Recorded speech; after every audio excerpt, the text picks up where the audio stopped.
I just know I'll win first prize with these." Paisley Brown's red-tipped nails clawed the pages of the binder open to reveal the most unfocused and unappealing photographs I'd ever seen. "Don't you think so, Willa?" She searched my face with heavily mascaraed eyes.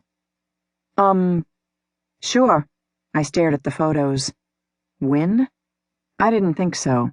The pictures were horrible, but I couldn't say it to her face, no matter how abrasive and annoying Paisley was. Besides, I was just there to collect the portfolio, not to pass judgment. That would happen next week at the 5th Annual Mystic Notch Art Show, of which I'd had the unfortunate honor to become one of the judges. We had a last-minute spot open up, and Paisley seemed to be under the impression that her work was just the thing to fill it. "I've titled the series Main Street Reflections." She flipped the binder shut and held it out to me. "The photos are all of reflections in the Main Street windows during some of the town events."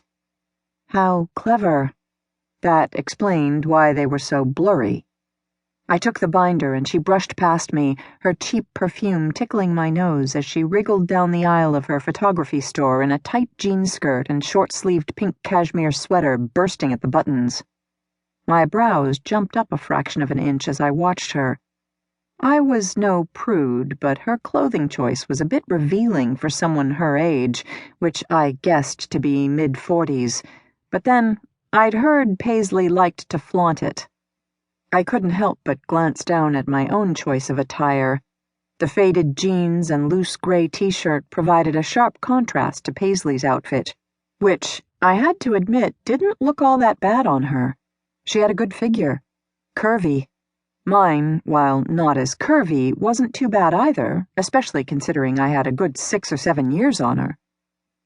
I could have looked good in her outfit, if I'd wanted to. It just wasn't my style.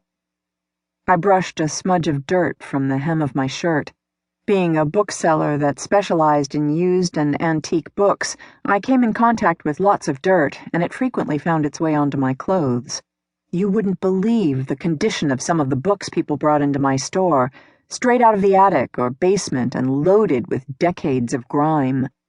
But that was what made the job so much fun. You never knew when you'd find a rare book under all that dirt. I glanced across the street at Last Chance Books, the bookstore I'd inherited from my grandmother. The name was a clever play on our last name, Chance, and the fact that the store sold used books, giving them a last chance at being read. A feeling of pride washed over me as I admired the books stacked in the squeaky clean display windows. The oak door sat in the middle of the 2 windows with my name, Willa Chance, proprietor, proudly displayed. My feelings of pride soon turned to trepidation as I saw my cat's face pressed against the glass of the bay window to the left of the door. She was glaring back across the street at me, a gleam of malice in her golden-green eyes that promised some sort of retribution for leaving her alone in the store. That reminded me. I'd better get going to the meeting so I could get back in time to open my store before the morning rush of tourists looking for something to read was over.